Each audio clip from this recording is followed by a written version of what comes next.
राधे राधे दोस्तों आज की इस वीडियो में हम आपके समक्ष प्रस्तुत करने वाले हैं कामिका एकादशी व्रत कथा।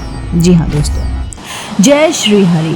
कामिका एकादशी का महत्व क्या है, सबसे पहले हम आपको ये बता देते हैं। अर्जुन कहते हैं, हे प्रभु, मैंने आषाढ़ माह के शुक्ल पक्ष की देवशयानी एकादशी का सविस्तार वर्णन सुना। अब आप मुझे श्रवण मास के कृष्ण पक्ष की एकादशी की कथा सुनाने की कृपा करें। इस एकादशी का नाम क्या है, इसकी विधि क्या है, इसमें किस देवता का पूजन होता है, इसका उपवास करने से मनुष्य को किस फल की प्राप्ति होती है। भगवान श्री कृष्ण ने कहा, हे श्रेष्ठ धनुधर, मैं श्रावण माह की पवित्र एकादशी की कथा सुनता हूँ। ध्यान पूर्वक श्रवण करो। एक बार इस एकादशी की पावन कथा को भीष्म पितामह ने लोकहित के लिए नारद जी से कहा था। एक समय नारद जी ने कहा, हे पितामह, आज मेरी श्रावण के कृष्ण पक्ष की एकादशी की कथा सुनने की इच्छा है। आप इस एकादशी की व्रत कथा विधान सहित सुनाइए। नारद जी की इच्छा को सुन पितामह भीष्म ने कहा, हे नारद जी, आपने बहुत ही सुंदर प्रस्ताव किया है। अब आप बहुत ही ध्यानपूर्वक इसे श्रवण कीजिए। श्रावण माह के कृष्ण पक्ष की एकादशी का नाम कामिका एकादशी है। इस एकादशी की कथा सुनने मात्र से ही वाजपेयी यज्ञ के फल की प्राप्ति होती है। कामिका एकादशी के उपवास में शंख चक्र गदाधारी भगवान विष्णु का पूजन होता है।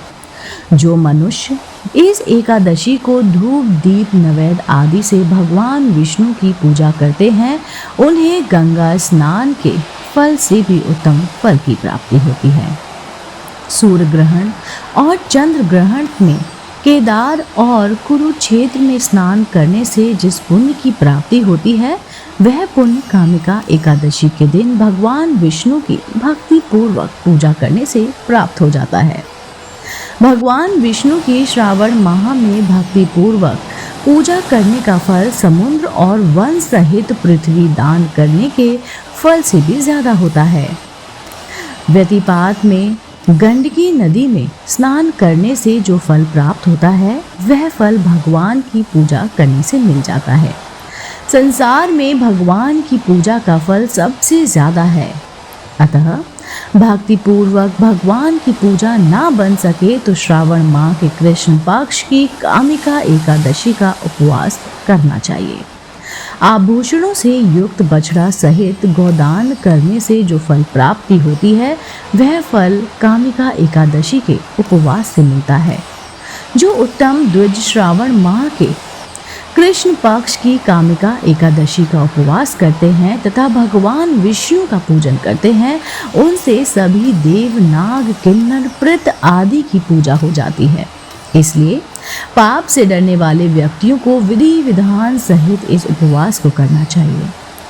संसार सागर तथा पापों में फंसे हुए मनुष्य को इससे मुक्ति के लिए कामिका एकादशी का व्रत करना चाहिए। कामिका एकादशी के उपवास से भी पाप नष्ट हो जाते हैं। संसार में सबसे अधिक पापों को नष्ट करने वाला कोई और उपाय नहीं है। हे नारद जी, स्वयं भगवान ने अपने मुख से कहा है कि मनुष्य को अत्यात्म और अत्याधुनिक विद्या से जो फल प्राप्त होता है, उससे अधिक फल कामिका एकादशी का व्रत करने से मिल जाता है। इस उपवास के करने से मनुष्य को ना यमराज के दर्शन होते हैं और ना ही नरक के कष्ट भोगने पड़ते हैं। वह स्वर्ग का अधिकारी बन जाता है। जो मनुष्य इस दिन तुलसी दल से भक्ति पूर्वक भगवान विष्णु का पूजन करते हैं, वह इस संसार सागर में रहते हुए भी इस प्रकार अलग रहते हैं जिस प्रकार कमल पुष्प जल में रहता हुआ भी जल से अलग रहता है। तुलसी दल से भगवान श्री हरि का पूजन करने का फल एक बार स्वर्ण और 4 बार चांदी के दान के फल के बराबर होता है। भगवान विष्णु रत्न मोती मणि आदि आभूषणों की अपेक्षा तुलसी दल से अधिक प्रसन्न होते हैं। जो मनुष्य जो भी मनुष्य प्रभु का तुलसी दल से पूजन करते हैं उनके सभी पाप नष्ट हो जाते हैं। हे नारद जी, मैं भगवान के अति प्रिय श्री तुलसी जी को प्रणाम करता हूँ। तुलसी जी के दर्शन मात्र से मनुष्य के सभी पाप नष्ट हो जाते हैं और शरीर के स्पर्श मात्र से मनुष्य पवित्र हो जाता है। तुलसी जी को जल से स्नान कराने से मनुष्य की सभी यम यातनाएं नष्ट हो जाती हैं। जो मनुष्य तुलसी जी को भक्ति पूर्वक भाव से श्री चरण कमलों में अर्पित करता है उसे मुक्ति मिलती है। इस कामिका एकादशी की रात्रि को जो मनुष्य जागरण करते हैं और दीप दान करते हैं उनके पुण्यों को लिखने में चित्रगुप्त भी असमर्थ हैं। एकादशी के दिन जो मनुष्य भगवान के सामने दीपक जलाते हैं उनके पितर स्वर्ग लोक में अमृत का पान करते हैं। भगवान के सामने जो मनुष्य घी या तिल के तेल का दीपक जलाते हैं उनको सूर्य लोक में भी सहस्त्रों दीपकों का प्रकाश मिलता है।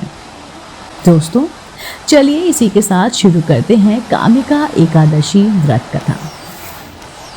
एक गांव में एक वीर क्षत्रिय रहता था। एक दिन किसी कारणवश उसकी ब्राह्मण से हाथापाई हो गई और ब्राह्मण की मृत्यु हो गई। अपने हाथों मारे गए ब्राह्मण की क्रिया उस क्षत्रिय ने करनी चाहिए, परंतु पंडितों ने उसे क्रिया में शामिल होने से मना कर दिया। ब्राह्मणों ने बताया कि तुम पर ब्रह्म हत्या का दोष है, पहले प्रायश्चित कर इस पाप से मुक्त हो, तब हम तुम्हारे घर का भोजन करेंगे। इस पर क्षत्रिय ने पूछा कि इस पाप से मुक्त होने का क्या उपाय है।